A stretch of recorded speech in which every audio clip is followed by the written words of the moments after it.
नमस्कार, हमारा नाम है समरीन और आपने देखना शुरू कर दिया है लाइव सिटीज। पवन सिंह को मेरे खिलाफ पैसे देकर चुनाव लड़वाया गया था। आपको मालूम है कि ये बातें बीते दिन कही हैं बीजेपी के दिग्गज नेता आर के सिंह ने बीते दिन खुले मंच से बड़े बड़े खुलासे किए हैं, जिसके बाद हर तरफ हड़कंप मच गया है।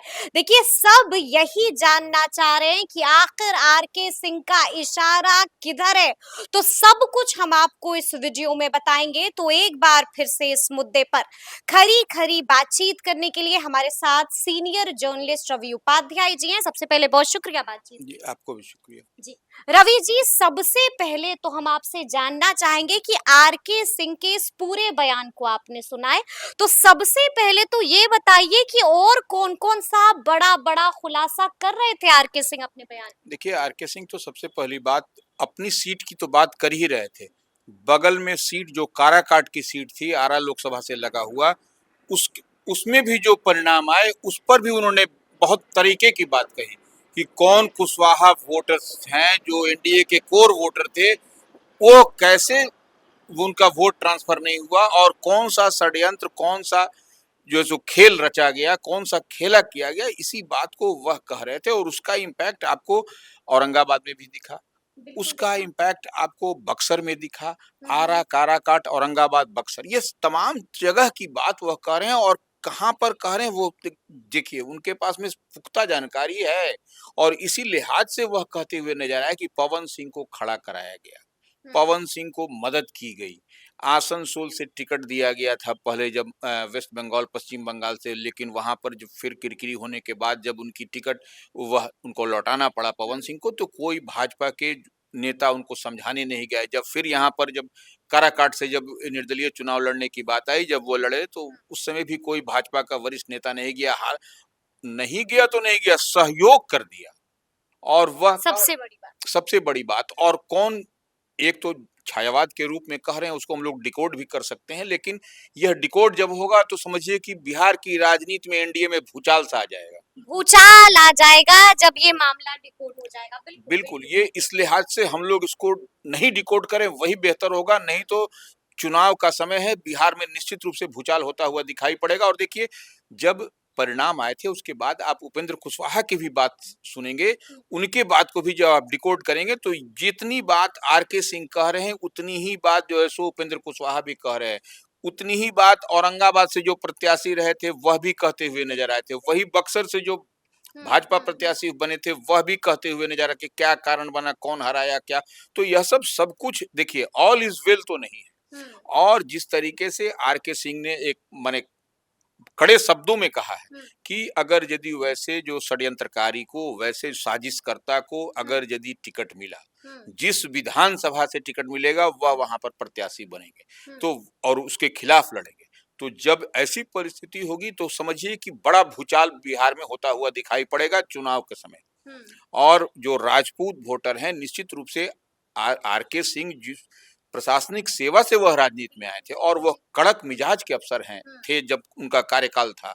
और जितने दिन वो मंत्री की जिम्मेवारी, कोई हल्की बात भी नहीं बोलते हैं। कोई हल्की बात नहीं। जब देखिए 2 टेन्योर उनका मंत्री का रहा नरेंद्र मोदी कैबिनेट में, तो नरेंद्र मोदी ने उनको जो मोदी के चहेते भी हैं। चाहते भी नहीं, नहीं, मोदी जब ने उनको जब कैबिनेट में ऑप्ट किया तो इसका मतलब था कि लाउड एंड क्लियर मैसेज देश में देना था कि देखिए कैसे सक्षम और ईमानदार अधिकारी हमारे कैबिनेट में हैं।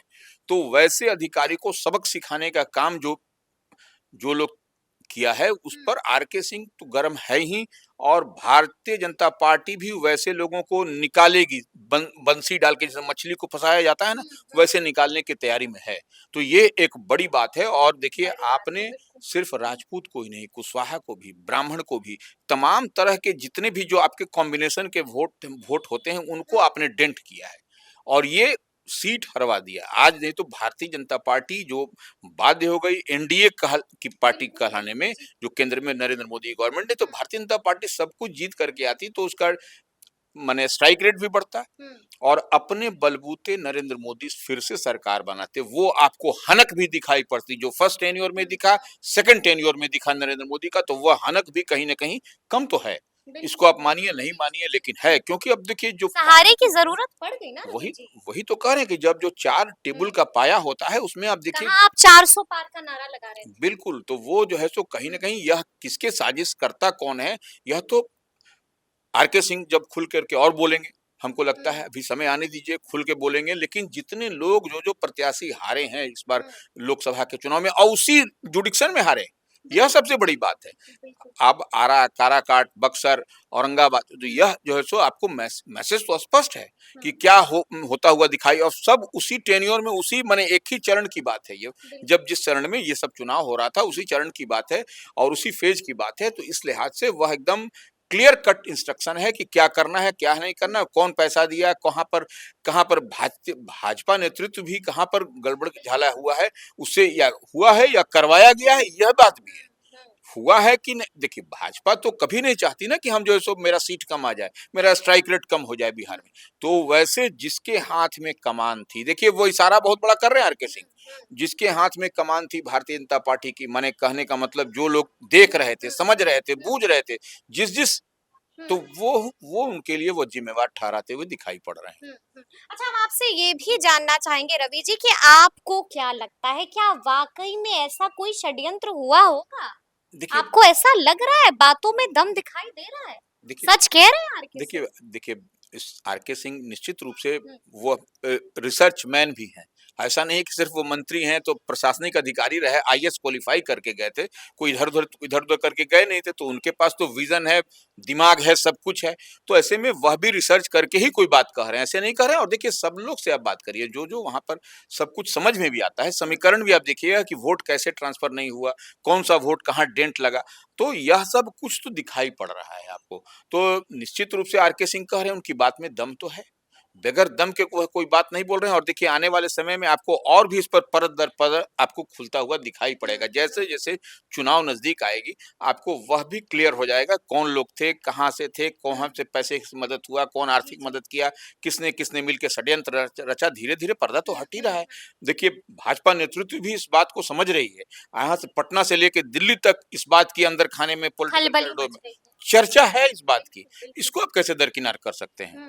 इसको दरकिनार नहीं कर सकते हैं, लेकिन अगर आपने भी पूरा बयान सुना होगा रवि जी, देखिए साफ-साफ आरके सिंह ने कह दिया था कि मैं प्रण लेता हूं अगर उस शख्स को बीजेपी चुनाव में खड़ा करती है विधानसभा चुनाव में, तो मैं भी उसके अगेंस्ट उसके खिलाफ खड़ा हो जाऊंगा। बड़ी बात कह रहे हैं। देखिए, वही हम कह रहे हैं कि देखिए आरके सिंह ने जो राजकुमार सिंह जो है पूर्व केंद्रीय मंत्री हैं, वह कोई बात कर रहे हैं और उनके समाज में देखिए जिस समाज से वो आते हैं सिर्फ उसी समाज में उनकी पकड़ नहीं है, उनके अन्य समाज उनके लोग भी चाहने वाले हैं, उनके क्योंकि देखिए उन ईमानदारी की कदर होती है। वो मैन ऑफ प्रिंसिपल के रूप में जाने जाते हैं आरके सिंह, तो वो निश्चित रूप से उनकी अपनी यूएसपी है। देखिए भाजपा के साथ में आए वह तो एक अलग विषय है, लेकिन उनकी अपनी व्यक्तिगत भी जब प्रशासनिक अधिकारी भी रहे, पटना से लेकर के दिल्ली तक में वह कई ओहदे पर रहे, तो उनकी चमक तो बताती है कि क्या वो किस मन मिजाज के बीजेपी उस शख्स को टिकट देगी तो मैं उसके खिलाफ विधानसभा चुनाव लड़ूंगा ही लड़ूंगा। बड़ी बात कह दी है। और अगर आरके सिंह चुनाव लड़ते हैं तो कितना नुकसान होगा बीजेपी को? देखिए आरके सिंह नुकसान लड़ेंगे तो सिर्फ उसी माने विधानसभा सीट में नहीं जाएगा, यह अंडर करंट होगा उस समाज के लिए कि देखिए आरके सिंह जैसे को किस तरीके से शिकस्त खानी पड़ी, कौन-कौन साजिश करता थे और अब देखिए वह चुनाव लड़ रहे हैं, तो इस परिस्थिति में वो सामने वाला जो भी कैंडिडेट होगा, वह तो उसका तो हश्र जो होगा, होगा ही, लेकिन भारतीय जनता पार्टी में भी अंदर में बहुत बड़ा तूफान मचेगा। एकदम इस बात को बीजेपी में तूफान मच जाएगा। बीजेपी एनडीए में तूफान मचेगा। एकदम ये देखिए ये बड़े नेता हैं और इस बात का ये मैसेज मैसेज तो जाए देखिए इनके बयान से ही देखिए तूफान मचा हुआ है।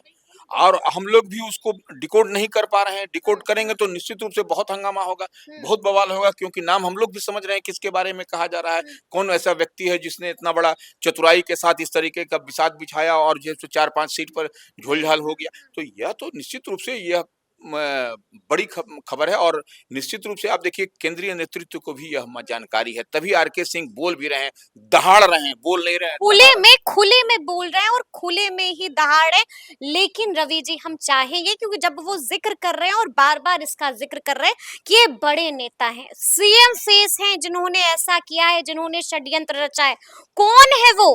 कौन है वो जिस पर वो इशारा कर रहे हैं? देखिए अब मान लीजिए उस समय उतना बड़ा चेहरा जब सुशील कुमार मोदी होते थे तो लोग कहता था सुशील कुमार मोदी इधर से उधर कर सकते हैं, है ना? लेकिन सुशील मोदी तो उस समय थे नहीं, हाँ, हाँ। सुशील मोदी तो थे नहीं। जी। तो ये समझा जा सकता है कि कौन चेहरा है। हुँ, और देखिए वो किसको माने हराने की बात कर रहे हैं, किसको हुँ, हराएगा? आरके सिंह। अब देखिए सबसे बड़ी बात, अब देखिए आरके सिंह बिल्कुल। आरा, काराकाट उपेंद्र कुशवाहा। उपेंद्र उपेंद्र कुशवाहा। कुशवाहा को देखिए एक सीट मिली थी, हाँ, हाँ। तो वो सब लोग जान रहे थे कि उपेंद्र कुशवाहा जीतेंगे तो केंद्रीय मंत्री बनेंगे। यह एकदम फुल एंड फाइनल था, इसमें कहीं कोई दिक्कत नहीं था, क्योंकि सबको लेकर के और नरेंद्र मोदी उस पर विश्वास भी करते हैं, नीतीश कुमार भी विश्वास, तो वह एक सीट थी। आप देखिए औरंगाबाद, औरंगाबाद में भी किस तरीके से खेल हुआ। हुँ, अब वहां से खेल हुआ कि उस खेल का क्या इम्पैक्ट हुआ औरंगाबाद का, वह भी समझा जा सकता है। औरंगाबाद के खेल का इम्पैक्ट काराकाट पर पड़ा। तो या फिर तो यह सब बहुत कुछ है। और देखिए बक्सर में देखिए, बड़े नेता हैं जिन्होंने षड्यंत्र किया है, कौन है ये बड़े अब नेता? देखिए इसको डिकोड मत कराइए, डिकोड कराइएगा तो निश्चित रूप से भूचाल हो जाएगा बहुत बड़ा।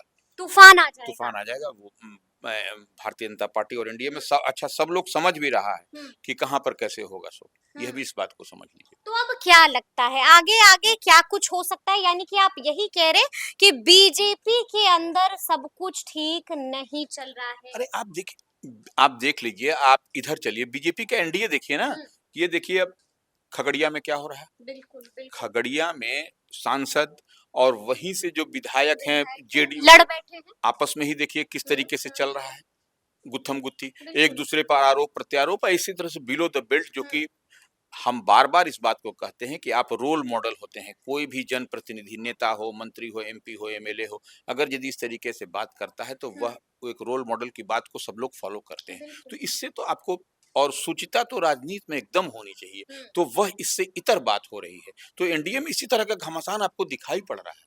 जिसका भारी नुकसान आने वाले विधानसभा चुनाव में झेलना बिल्कुल, पड़ सकता है। निश्चित रूप से एकदम आपको दिखाई पड़ेगा ये। डैमेजिंग हो सकता है। निश्चित रूप से इस तरीके का अगर घमासान, अब आरके सिंह हाँ। का बयान देख लीजिए, वह भी घेरते हुए नजर आ रहे हैं। किसको घेर रहे हैं? आपको खगड़िया में का आपको सामने एग्जाम्पल है कि लोक जनशक्ति पार्टी, जो सो रामविलास चिराग पासवान की पार्टी के सांसद हैं, वहीं पर जेडीयू के विधायक हैं, उनसे उनसे कसम-कस गुत्थम-गुत्थी चल रही है। तो यह सब तो मैसेज तो ठीक नहीं है। मैसेज ठीक नहीं है। क्या लगता है इस लड़ाई में उपेंद्र कुशवाहा की भी एंट्री होगी? क्या उपेंद्र कुशवाहा आरके सिंह को समर्थन देंगे? देखिए उपेंद्र कुशवाहा वो और भी हार कहाँ बुला देखिए पाए हैं। एक ही, देखिए मरीज तो एक ही हम्म, है ये लोग, बिल्कुल। मरीज एक ही हैं, हम्म, तो इलाज भी एक ही होगा। हम्म, यह बात को समझिए ना कि अगर एक ही पेशेंट है तो उसका इलाज क्या होगा। बिल्कुल तो ये इलाज भी डॉक्टर उसको उसी तरह की दवा देगा जिससे कि दोनों पेशेंट का सिम्टम भी सेम है ना। हम्म, तो इसलिए अब देखिए कि इलाज तो निश्चित रूप से होना है और होगा ही होगा। हम्म, आपने देखा भी कि उपेंद्र कुशवाहा को किस तरीके से हार पराजय के बाद भी उनको हम्म, राज्यसभा भारतीय जनता पार्टी ने भेजा। तो बिल्कुल। या उसमें कुछ चाहिए क्या? उसको तो पुरस्कृत किया गया कि नहीं हम्म, भाई देखिए, वो समझ रहा था कहाँ पर डैमेज हुआ, कौन लोग डैमेज किया, तो उनको तुरंत जो है सो नवाजा गया, हम्म। ओहदा वो दिया गया। तो यह निश्चित रूप से यह एक आने वाले समय में आपको अगर यदि नहीं हुआ तो बहुत बड़ा तूफान मचेगा एनडीए में। अगर चीजों का सुधार नहीं किया जाता है तब फिर एनडीए में तूफान मच सकता है। तो अब देखना होगा कि आगे आगे क्या कुछ होता है। तो फिर ये पूरी बातचीत आपको कैसी लगी है, कमेंट करके हमें जरूर बताइएगा। तो ऐसे तमाम अपडेट्स के लिए बिल्कुल ऐसे ही हमारे साथ बने रहिएगा और देखते रहिएगा लाइव सिटीज। बहुत शुक्रिया।